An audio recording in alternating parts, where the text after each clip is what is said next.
কোরবানিকারীকে কি চুল, নখ ইত্যাদি কাটা থেকে বিরত থাকতে হবে? পশুর জান যাওয়ার আগে কি চামড়া ছিলা জায়েজ আছে? কোরবানি আর আকিকা এই দুটো একসাথে দেওয়া যাবে কিনা? কোরবানির গোশত দিয়ে দিনের প্রথম খানা খেতে হয়, এই কথাটা কতটুকু সঠিক? ত্রুটিযুক্ত পশু দিয়া কোরবানি দিলে কি কোরবানি হবে? কোরবানির ভাগিদারদের নাম জপা কোরবানির পরে এটা জরুরি কিনা? পশুর বয়স কত হতে হবে? কত বছর বয়স হলে আপনি সেই পশু দিয়ে কি করতে পারবেন? কোরবানি দিতে পারবেন। তো জবাইয়ের সময় বিসমিল্লাহ বলতে যদি কেউ ভুলে যায় তাহলে কি করবে? ঋণগ্রস্ত ব্যক্তির জন্য কোরবানি দেওয়া উত্তম নাকি ঋণ দেওয়া উত্তম? কোরবানির গোশত কিভাবে বন্টন করবেন? কয় ভাগ করবেন? পরিবারের সব সদস্য বা একাধিক সদস্য যদি সামর্থ্যবান হয় তাহলে সবাই দিবে নাকি গোটা পরিবারের পক্ষ থেকে একজন দিলেই চলবে? ঋণগ্রস্ত ব্যক্তির জন্য কোরবানি দেওয়া উত্তম নাকি ঋণ দেওয়া উত্তম? উত্তর হলো ঋণ দেওয়া উত্তম।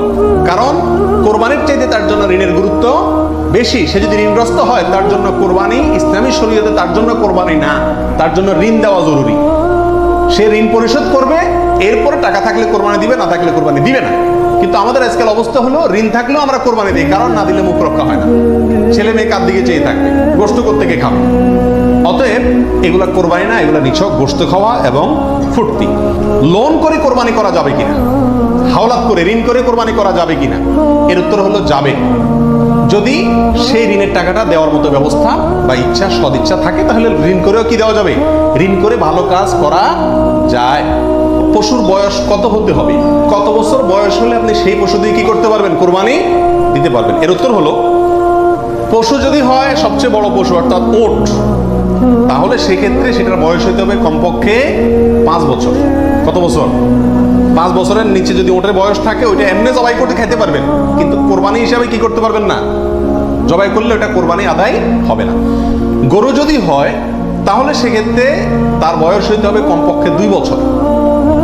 আর ছাগল, দুম্বা, ভেড়া এগুলো যদি হয় তাহলে তার বয়স হইতে হবে কমপক্ষে 1 বছর। তাহলে ছোট পশুগুলা 1 বছর, গরু 2 বছর, ওট 5 বছর। ছোট পশুর মধ্যে আবার দুম্বা, ভেড়া এগুলো যদি 6 মাসের বয়স, 7 মাস, 8 মাসের বয়সেরটা দেখতে 1 বছরটার মতো বড় দেখা যায় তাহলে চলবে, কিন্তু ছাগলের ক্ষেত্রে পরিপূর্ণ কি হইতে হবে? 1 বছর হওয়া লাগবে। দাঁত দেখে বয়স নির্ধারণ করে আমাদের দেশে, এটা কি ঠিক নাকি বেঠিক? কি বলেন আপনারা? এটা ঠিক। কারণ হলো পশু বিশেষজ্ঞ যারা আছেন, পশু সম্পর্কে যারা ভালো বুঝেন, পশু লালন পালনে যারা দক্ষ, অভিজ্ঞ, তারা পশুর গালের ভেতরকার বিশেষ ধরনের দাঁত যখন একটা বের হয় তখন বুঝেন এটা 1 বছর হয়েছে, 2টা বের হলে বুঝেন 2 বছর হয়েছে, এবং এটা অভিজ্ঞতা দ্বারা মোটামুটি প্রমাণিত, প্রতিষ্ঠিত। যার কারণে ওইটার উপরে নির্ভর করে বছর নির্ধারণ করা, নির্ণয় করা কি আছে সঠিক। তবে কোনো পশু যদি নিশ্চিতভাবে জানা যায় তার বয়স 1 বছর, 2 বছর বা যেই পরিমাণ বয়স হওয়া দরকার সেই পরিমাণ বয়স হয়েছে কিন্তু দাঁত উঠে নাই, তবুও সেটা দিয়ে কি দেওয়া যাবে? কোরবানি দেওয়া যাবে। দাঁতটা মেইন না, মেইন হলো বয়সটা ওই পরিমাণ হয়েছে কি না। ওই বয়সে হওয়ার পরও কি থাকতে পারে? দাঁত নাও থাকতে পারে। পরিবারের সব সদস্য বা একাধিক সদস্য যদি সামর্থ্যবান হয় তাহলে সবাই দিবে নাকি গোটা পরিবারের পক্ষ থেকে একজন দিলেই চলবে? নবী আলাইহিস সালাম থেকে এক্ষেত্রে একটা হাদিস বর্ণিত হয়েছে, যেটা একটু আগে আপনাদেরকে শুরুতে আমি শুনাইছি, মুসনাদ আহমদে বর্ণিত হয়েছে এবং আরো অনেক হাদিসের কিতাবে কাছাকাছি হাদিস বর্ণিত হয়েছে। নবী আলাইহিস সালাম বলেছেন যে প্রত্যেক পরিবারের উপরে একটি কোরবানি জরুরি, প্রত্যেক পরিবারের উপরে উযহিয়াতুন একটি কোরবানি জরুরি, আলা কুল্লি আহলি বাইতিন এই ধরনের শব্দ তিনি ব্যবহার করেছেন, প্রত্যেক পরিবারের উপরে। এই হাদিস থেকে বোঝা যায় কোরবানি এটা এক পরিবারে একাধিক সদস্য যদি হয় সামর্থ্যবান, তথাপি যিনি মূল কর্তা তিনি দিলেন তাহলে সবার পক্ষ থেকে হয়ে যাবে। এর বিপরীতে ওলামায়ে কেরামের আরেকটি মত আছে, যেটা ইমাম আবু হানিফা রাহিমাহুল্লাহর মত, সেটা হলো কোরবানি পরিবারের একাধিক সদস্য যদি সবাই যদি সামর্থ্যবান হয় তাহলে প্রত্যেকের পক্ষ থেকে দিতে হবে। ওনার যুক্তি, উনি বলেন নবী আলাইহিস সালামের ওই হাদিস, যে হাদিসে তিনি বলেছেন যার সামর্থ্য আছে আর কোরবানি দেয় না সেজন্য ঈদগাহে না আসে। এখানে যার সামর্থ্য আছে প্রত্যেক ব্যক্তিকেই শামিল করে এই নির্দেশনা। বিষয়টা গবেষণামূলক, উভয় পক্ষেরই দলিল এবং যুক্তি আছে। তো এক্ষেত্রে সতর্কতামূলক মত যদি অবলম্বন করি আমরা, তাহলে প্রত্যেকেরই যার যার সামর্থ্য আছে তার পক্ষ থেকে করা যেতে পারে, এবং করলে সমস্যা হবে এটা কারোর মতেই নাই। অমুকের নামে কোরবানি দেওয়া, তমুকের নামে কোরবানি দেওয়া, 7 নামে, 3 নামে, 5 নামে, এরকম একটা কথা সমাজে প্রচলিত আছে। এই কথাটা বলাটা সঠিক কিনা? এর উত্তর হলো না, এটা সঠিক না, এই কথাটা ভুল। কিন্তু এই ভুলটা এমন ভুল না যে ভুলের কারণে বড় ধরনের গুনাহ হয়ে যাবে, কারণ এটা বলার ভুল। এভাবে বলাটা উচিত না, কারণ কোরবানি হবে মূলত আল্লাহ সুবহানাহু ওয়া তাআলার নামে। অতএব 5 নামে, 4 নামে, 3 নামে, 7 নামে কোরবানি হয় না, নাম শুধু একটাতেই হয়, সেটা হলো বিসমিল্লাহ, আল্লাহর নামে। ঠিক না ঠিক? অতএব এই কথাটা বলার ভুল। এখানে বলতে হবে 7 জনের পক্ষ থেকে, 3 জনের পক্ষ থেকে, বা 3 শরিক, 5 শরিক, 5 শেয়ার, 5 ভাগ, এভাবে বলা যেতে পারে। কিন্তু বা অমুকের পক্ষ থেকে, তমুকের পক্ষ থেকে, এভাবে বলা যেতে পারে। কিন্তু অমুকের নামে, তমুকের নামে এভাবে বলাটা উচিত নয়। যদি এখানে কেউ এই উদ্দেশ্যে বলে না যে আল্লাহর সাথে শরিক করে 3 জনের নামে দিচ্ছি, এরকম কেউ উদ্দেশ্য নেয় না, সেজন্য এটা কি হবে না, শিরকে পৌঁছাবে না। তারপর এভাবে না বলাই উচিত এবং উত্তম, নিরাপদ। কোরবানির গোশত কিভাবে বন্টন করবেন, কয় ভাগ করবেন? এর উত্তর হলো কোরবানির পশু 3 ভাগে বন্টন করা ওলামা ইকরাম মুস্তাহাব বলেছেন, কিন্তু কোন হাদিসে এর ক্ষেত্রে আলাদা করে এভাবে নির্দেশ করা হয় যে 3 ভাগ করতে হবে। আল্লাহ কোরআনে বলছেন যে ফাকুলু মিনহু, তোমরা কোরবানির পশু থেকে নিজেরা খাও, ওয়া আতইমু আল কানিআ ওয়াল মুতাররা, ধনী গরিব সবাইকে দাও। তাহলে ধনী গরিব 2 ভাগকে দাও, আবার নিজে খাও, 3টাই হয়ে গেল এখানে। আয়াত থেকে 3 ভাগ মোটামুটি ভাবে ইঙ্গিতে বোঝা যাচ্ছে, কিন্তু এটা কোনো জরুরি কিছু না। আর সহিহ মুসলিম হাদিসে আছে নবী সাল্লাল্লাহু আলাইহি ওয়াসাল্লাম বলেছেন তোমরা নিজেরা খাও, আবার রেখেও দাও, আবার দানও করো, অর্থাৎ 3টা করা যাবে। আবার সহিহ মুসলিমের আরেক বর্ণনায় আছে তোমরা খাও এবং মানুষকে খাওয়াও। তাহলে বোঝা গেল নিজে খাওয়া, অন্যকে দান করা সবগুলাই উত্তম এই কোরবানির গোশত। জবাইয়ের সময় বিসমিল্লাহ বলতে যদি কেউ ভুলে যায় তাহলে কি করবে? এর উত্তর হলো নিজের পশু তো নিজে জবাই করা উত্তম। যারা প্রফেশনাল জবাই করেন মৌলভী সাহেবরা, তারা তো ভুলের কথা নয়, কারণ তাদের অভ্যাসই আছে। নিজেটা নিজে করতে গেলে ডরে ভয়ে ভুলেও যেতে পারে। যদি কেউ ভুলে যান, ভয়ের কোনো কারণ নেই। মুসলমান যদি ভুলেও যায়, তবুও সেই পশু হালাল হবে, খাওয়া হারাম হবে না। ইচ্ছাকৃত যদি কেউ বিসমিল্লাহ না বলে সেটা ভিন্ন কথা, সেটা সমস্যা আছে।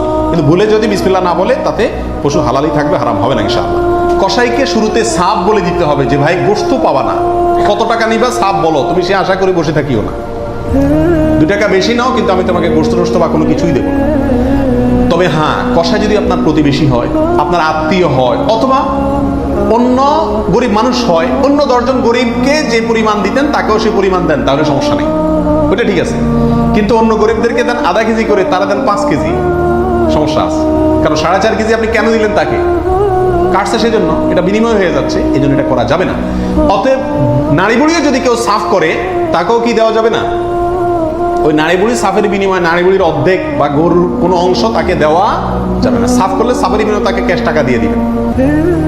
কথা বুঝতে পারছি? নাড়ি বুড়ি যদি দিতে হয়, তাহলে গরিব মানুষ হিসাবে দিলে সেটা ভিন্ন কথা, কিন্তু এজ এ তার কাজ পারিশ্রমিক হিসাবে কি করতে পারবেন না, দিতে পারবেন না। এটা বহুলের ভিতরে একটা, এবং এটা প্রচুর পরিমাণে মানুষকে সচেতন করা দরকার ব্যাপারে। বিয়ের অলিমার গোশত সংগ্রহের জন্য কোরবানি করা যায় আছে কিনা?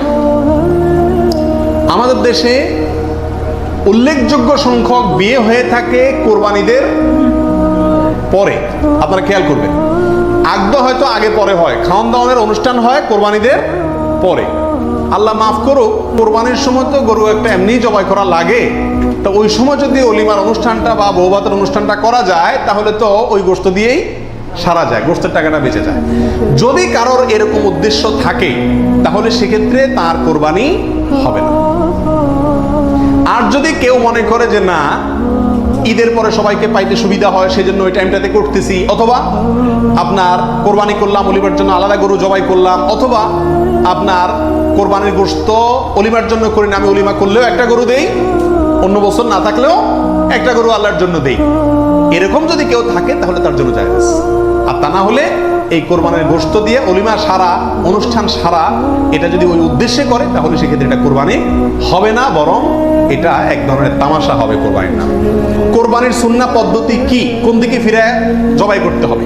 এর উত্তর হলো, কোরবানির সুন্নাহ সম্মত পদ্ধতি হলো পশুকে মাথা দক্ষিণ দিকে দিয়ে পাও কেবলামুখী করে, তারপরে বিসমিল্লাহি আল্লাহু আকবার বলে কি করতে হবে? জবাই করতে হবে।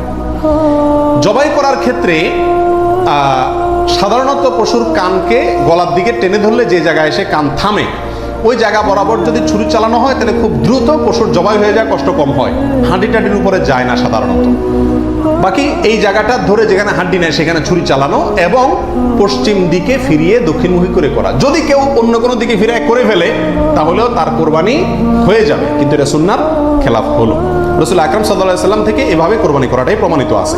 কোরবানির ভাগীদারদের নাম জপা কোরবানির পরে, এটা জরুরি কিনা?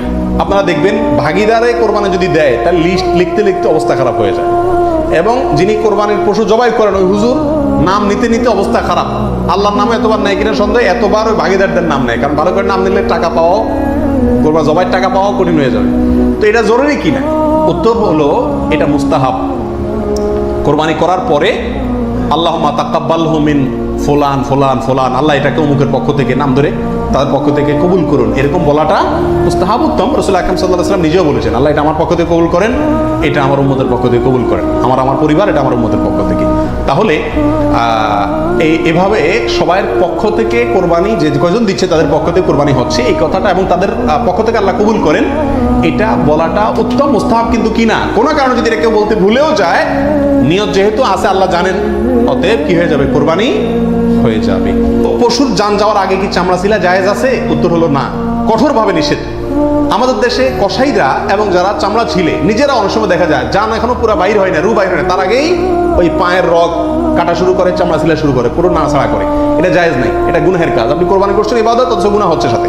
নবী রাসূলুল্লাহ সাল্লাল্লাহু আলাইহি ওয়াসাল্লাম বলেছেন, ইন্নাল্লাহা কাতাবাল ইহসানা আলা কুল্লি শাই, আল্লাহ সব বিষয়ের প্রতি ইহসান করার নির্দেশ করেছেন। অতএব ফাইদা কাতালতুম ফাহসিনুল কিতলাতা ওয়া ইযা যাবাহতুম ফাহসিনুজ যাবিহাতা, তোমরা যখন কোনো পশুকে জবাই করবে তখন ওই পশুর প্রতি রহম করিও, ভালো করে ধারটা দিয়ে নিবে। নবী সাল্লাল্লাহু আলাইহি ওয়াসাল্লাম বলছেন, যাতে করে তার রূহ বের হইতে কষ্ট না হয়। সেখানে জীবিত অবস্থায় এখনো মরে নাই, আপনি চামড়া ছিলা শুরু করে দিলেন, এটা খুবই অন্যায় এবং জুলুম। কোনো পশু কষাই যদি করে তাকে থামাই দিবেন, যে রূহ যেতে দাও, তারপরে হাত দাও। কোরবানির গোশত দিয়ে দিনের প্রথম খানা খেতে হয়, এই কথাটা কতটুকু সঠিক? উত্তর হলো পুরাই সঠিক। রাসূল আকরাম সাল্লাল্লাহু আলাইহি সাল্লাম থেকে বর্ণিত হয়েছে যে তিনি ঈদুল আজহাতে, ঈদুল ফিতরের ব্যতিক্রম করতেন। ঈদুল ফিতরে কিছু একটা মিষ্টি খেয়ে, খেজুর টেজুর খেয়ে তারপর ঈদগাহে যেতেন, আর ঈদুল আজহাতে সারাদিন কিছু খেতেন না, কোরবানির পশুর গোশত দিয়ে প্রথম খানা খেতেন দিনের। অতএব আপনি গরু দেন, ছাগল দেন, যেটা দিয়ে কোরবানি করেন, দিনের প্রথম খানা কি দিয়ে হওয়া উত্তম? ওই গোশত দিয়ে হওয়া উচিত। গোশতটা তো আল্লাহকে দিয়ে দিয়েছেন, আল্লাহর নামে জবাই করছেন, আল্লাহ আপনাকে হাদিয়া দিয়েছেন। এই জন্য আল্লাহর হাদিয়ার আগে একটু পেটটা খালি রাখেন, আকর্ষণ করে খান, তাহলে ইনশাআল্লাহ সেটা আপনার জন্য, আপনার আল্লাহর হাদিয়াকে আপনি মূল্যায়ন করলেন, সেটা প্রমাণ হবে। কোরবানি আর আকিকা এ দুটো একসাথে দেওয়া যাবে কিনা, এটা কমন প্রশ্ন আমাদের সমাজে। এর উত্তর হলো অনেক উলামায়ে কেরামের মতে দেওয়া যাবে। ফতোয়া শামিতে তাই লেখা আছে যে দেওয়া যাবে কোরবান আর আকিকা একসাথে একই গরুর মধ্যে। আর অনেক উলামায়ে মধ্যে দেওয়া যাবে না, দেওয়া যাবে না। এর ভিতরে আপনার পাকিস্তানের খুব নামকরা মুফতি ছিলেন মুফতি রশিদ আহমদ রাহমাহুল্লাহ, আহসানুল ফতোয়ার লেখক। তিনি হানাফি মাযহাবের বড় উলামায়ে কেরামের মধ্যে থেকে তিনি কঠোরভাবে এর বিরুদ্ধে করেছেন এবং বলেছেন কোন অবস্থাতেই কোরবানি আর আকিকা একসাথে মিক্স করা যায় না, উচিত না। কারণ কোরবানি একটা ইবাদত, আকিকা আরেকটি ইবাদত। আর তাছাড়া গরু এক অংশে একাধিক ব্যক্তি দিতে পারবে, এটা কোরবানির ক্ষেত্রে নবী সাল্লাল্লাহু আলাইহি ওয়াসাল্লাম বলছেন, আকিকার ক্ষেত্রে বলেন নাই। সেই জন্য কোরবানি এবং আকিকা পৃথক হওয়া উচিত। একই দিনে হতে পারে, কিন্তু গরুর অংশে কোরবানির না, এই আকিকার কারণ নামের অংশ থাকা উচিত না। এই মতটা বেশি শক্তিশালী এবং বেশি সতর্কতামূলক। ত্রুটিযুক্ত পশু দিয়া কোরবানি দিলে কি কোরবানি হবে? ত্রুটিযুক্ত পশু, একটা পশুর ভিতরে কোনো দোষ আছে, ত্রুটি আছে, সমস্যা আছে, রোগবালাই আছে, ওইটা এমনি জবাই করে খেতে পারবেন, কিন্তু কোরবানি দিলে কোরবানি হবে কি না, এর উত্তর হলো কিছু কিছু ত্রুটি আছে, যেই ত্রুটিগুলো থাকলে পশু কোরবানি করলে ওই কোরবানি যথেষ্ট হবে না। আর কিছু কিছু ত্রুটি আছে যেগুলো থাকলেও কি দেওয়া যাবে, ওই ত্রুটি সহকারে কোরবানি দিলে কোরবানি হয়ে যাবে। কোন ত্রুটিতে আপনার কোরবানি দিলে কোরবানি হবে না? একটা হলো ল্যাংড়া হওয়া, এমন ল্যাংড়া যে ল্যাংড়ার কারণে সে পশুর পালের সাথে চললে পিছায় যায়, তাদের সাথে তাল মিলায় ধরে রাখতে পারে না, অথবা জবাই করার জায়গা পর্যন্ত হেঁটে যাওয়ার ক্ষমতা নাই, তাকে ঠেলা নিয়ে যেতে হয়, ছেঁচড়ায় নিয়ে যেতে হয়, শক্তি নেই পায়ে, এক পা হোক দুই পা হোক, এরকম ল্যাংড়া খোঁড়া যদি হয় তাহলে ওইটা দিয়ে কোরবানি দিলে কি হবে না, যথেষ্ট হবে না, হাদিসে সুস্পষ্টভাবে নিষেধ করা আছে। আরেকটা হলো যে এই পরিমাণ রুগ্ন, অসুস্থ, রোগা, যে রোগার কারণে সে চলাফেরা করতে পারে না, বা ওই যে হাঁটার শক্তি নেই, প্রচন্ড রোগা, দুর্বল, সেটা দিয়ে কোরবানি দিলেও কি হবে না, কোরবানি হবে না। আরেকটা হলো যে অন্ধ, এমন অন্ধ হয় চোখ কানা, অথবা চোখ অন্ধ, অথবা চোখে এমন সমস্যা আছে যে সমস্যার কারণে সে দেখে না, স্বাভাবিকভাবে ঘাস টাস রাখলেও সে বুঝে না কোনটা কি, অথবা ওই জায়গা পর্যন্ত দেখে একা একা যেতে পারে না, উষ্ঠা খায়, তার মানে চোখে বড় সমস্যা আছে, এরকম থাকলে এটা দিয়ে কি হবে না, কোরবানি হবে না। একটা শিং অথবা দুইটা শিং গোড়া থেকে উঠে গেছে, একেবারে গোড়া সহ উঠে গেছে, এরকম যদি হয় ওটা দিয়ে কোরবানি দিলেও কোরবানি হবে না। তবে যদি সামান্য হয়, সামান্য কান কাটা, সামান্য শিং ভাঙা, সামান্য একটু পায়ে সমস্যা, সামান্য একটু অসুখ বিসুখ আছে, এরকম যদি হয় সেগুলো দিয়ে কোরবানি দিলে কি হবে? কোরবানি হয়ে যাবে। অর্থাৎ ত্রুটি যদি ছোট হয় সমস্যা নেই, বড় ত্রুটি যদি হয় তার কারণে কি হবে না, ওই পশু দিয়ে কোরবানি দিলে কোরবানি যথেষ্ট হবে না। 13 নম্বর প্রশ্ন হলো, কেনার পর যদি ত্রুটি দেখা যায় তাহলে কি করবে? আপনি ভালো পশু কিনে নিয়ে আসলেন, কোরবানি করবেন, রেখে দিয়েছেন, খাওয়াচ্ছেন, হঠাৎ করে দেখা গেল চোখের সমস্যা, যে কোনো কারণে পা ভেঙে গেছে, বড় ধরনের সমস্যা হয়েছে, তখন কি করবেন? উত্তর হলো, যদি আপনি গরিব মানুষ হন তাহলে সেক্ষেত্রে যেটা আছে ওইটাই জবাই করবেন। আর যদি আপনার সামর্থ্য থাকে তাহলে সেক্ষেত্রে আপনার ওইটার বদলে আরেকটা পশু কিনে সেটাকে কি করবেন? কোরবানি করবেন। কোরবানিকারীকে কি চুল, নখ ইত্যাদি কাটা থেকে বিরত থাকতে হবে? উত্তর হলো হ্যাঁ। নবী রাসূলুল্লাহ সাল্লাল্লাহু আলাইহি ওয়াসাল্লাম বলেছেন, মান আরাদা আন ইউদাহিয়া, যে ব্যক্তি কোরবানি করার ইচ্ছা রাখে, পোষণ করে, ফালা ইয়াখুজ মিন শা'রিহি ওয়া আযফারি শাইআ, সেজন্য তার নখ, চুল ইত্যাদি কোনো কিছুতে হাত না দেয়। কোরবানির ঈদের 10 দিন আগে, চাঁদ যেদিন উঠবে ওই দিন থেকে নিয়ে ঈদের দিন পর্যন্ত এগুলো করা যাবে না। কি করা যাবে না? চুল, নখ ইত্যাদি কাটা যাবে না, কাটবে না কোরবানিকারী ব্যক্তি। কোরবানি দেওয়ার পরে চুল, নখ ইত্যাদি কাটবে।